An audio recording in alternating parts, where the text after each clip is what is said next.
Hi കൂട്ടുകാരെ, ഇന്നത്തെ എൻ്റെ പ്രിപ്പറേഷൻ എന്ന് പറയുന്നത് ഒരു കഞ്ഞി പ്രിപ്പറേഷനാണ്. മഴക്കാലമൊക്കെ ആണ്. അപ്പോൾ പൊതുവേ എല്ലാ വീടുകളിലും പനിയുടെ ലക്ഷണങ്ങളൊക്കെ ആയിരിക്കും. മാത്രമല്ല പുറത്തിറങ്ങാൻ പോലും പറ്റാത്ത അത്രയ്ക്ക് മഴയൊക്കെയാണ് ഇപ്പോൾ വന്നുകൊണ്ടിരിക്കുന്നത്. അപ്പോൾ ഞാൻ കരുതി ഇന്നൊരു കഞ്ഞി ഉണ്ടാക്കാമെന്ന്. ഇവിടെ എല്ലാവർക്കും പനിയൊക്കെയാണ്.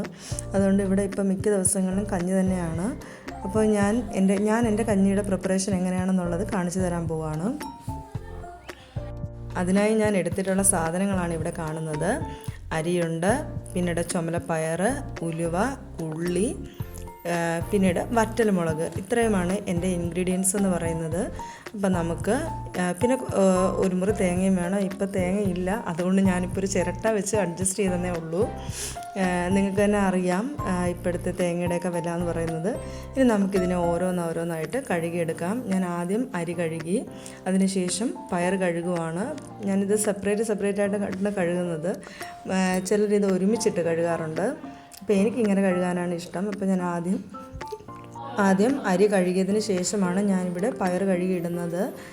അതിനുശേഷം ഇനി നമ്മൾ നേരത്തെ വെച്ചിട്ടുള്ള കുക്കറിലെ വെള്ളം ഏതാണ്ട് തിളയ്ക്കാറായിട്ടുണ്ട്. അതിലോട്ട് നമ്മൾ കഴുകി വെച്ചിട്ടുള്ള അരിയും പയറും ഉള്ളിയും ഉലുവയും ഒക്കെ ചേർത്ത് കൊടുക്കുകയാണ്. അപ്പോൾ ഞാനിവിടെ എടുത്തിട്ടുള്ളത് സവാള ആയതുകൊണ്ട് തന്നെ ഞാൻ അതിനെ 4-5 പീസാക്കി കട്ട് ചെയ്താണ് ഇട്ട് കൊടുക്കുന്നത്. നിങ്ങൾ കൊച്ചുള്ളിയാണ് ഉപയോഗിക്കുന്നതെങ്കിൽ ഇങ്ങനെ കട്ട് ചെയ്യേണ്ട ആവശ്യമില്ല. ഇവിടെ എനിക്കിപ്പോൾ കൊച്ചുള്ളി ഇല്ലാത്തത് കൊണ്ടാണ് ഞാനിപ്പോൾ സവാള വെച്ചിട്ട് അഡ്ജസ്റ്റ് ചെയ്യുന്നത്. അപ്പോൾ ഞാൻ ഇതെല്ലാം കൂടെ ഇനി നമ്മുടെ കുക്കറിലോട്ട് ഇട്ട് കൊടുക്കാനായിട്ട് പോവുകയാണ്.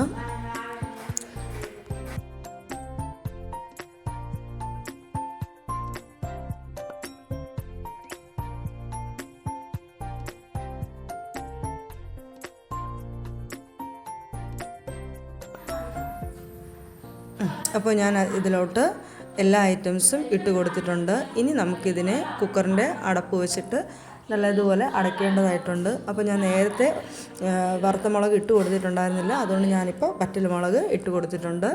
ഇനി നമുക്കിതിനെ അടച്ച് വയ്ക്കാം. വറ്റൽമുളകും ഉലുവയും ഞാനിതിലോട്ട് ഇട്ട് കൊടുത്തിട്ടുണ്ട്. ഇനി നമുക്കിതിനെ അടച്ച് വയ്ക്കാം.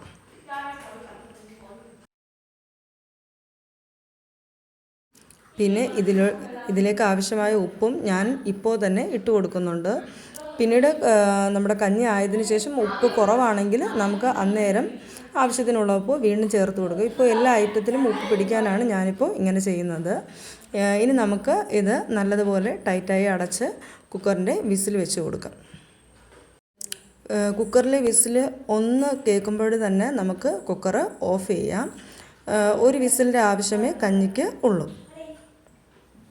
ഇപ്പോൾ വിസിൽ കേട്ട് അതിൻ്റെ ആവിയൊക്കെ നല്ലതുപോലെ പോയതിന് ശേഷം മൂടി തുറക്കുമ്പോൾ ഇതുപോലെ നല്ല സൂപ്പർ കഞ്ഞി റെഡിയായിട്ടുണ്ട്. അപ്പോൾ അതിനകത്തുള്ള ചോറും പയറും ഉലുവയും ഉള്ളിയും മുളകും എല്ലാം കൂടെ ചേർന്നിട്ട് ഈ കഞ്ഞിക്ക് ഒരു പ്രത്യേക ടേസ്റ്റ് തന്നെയാണ്. പിന്നെ തിക്കായിട്ട് തന്നെ കഞ്ഞി ആവശ്യമായിട്ടുള്ളവർ ഇതുപോലെ തന്നെ എടുക്കണം. വെള്ളം കുറവാണ്, ചിലർക്ക് നല്ല വെള്ളത്തോടെ കുടിക്കുന്നതായിരിക്കും ഇഷ്ടമെന്ന് പറയുന്നത്. അപ്പോൾ അങ്ങനെ കുടിക്കേണ്ടവരാണെങ്കിൽ കുറച്ചും കൂടെ വെള്ളം ആഡ് ചെയ്ത് കുടിക്കണം. എൻ്റെ കഞ്ഞി റെഡിയായിട്ടുണ്ട്. ഞങ്ങൾ കഞ്ഞി കുടിക്കാനായിട്ട് പോവുകയാണ്. ഇതിനോടൊപ്പം ഞങ്ങൾ ഡോറാസിൻ്റെ നാരങ്ങ അച്ചാറും ഉപയോഗിക്കുന്നുണ്ട്. അപ്പോൾ ഇന്നത്തെ എൻ്റെ വീഡിയോ ഇത്രയേ ഉള്ളൂ. വീഡിയോ ഇഷ്ടപ്പെട്ടിട്ടുണ്ടെങ്കിൽ ലൈക്ക് ചെയ്യുക, ഷെയർ ചെയ്യുക, സബ്സ്ക്രൈബ് ചെയ്യുക. എന്തെങ്കിലും നിർദ്ദേശങ്ങൾ നിങ്ങൾക്ക് പറയാനുണ്ടെങ്കിൽ കമൻ്റായിട്ട് രേഖപ്പെടുത്തുക. Okay, thank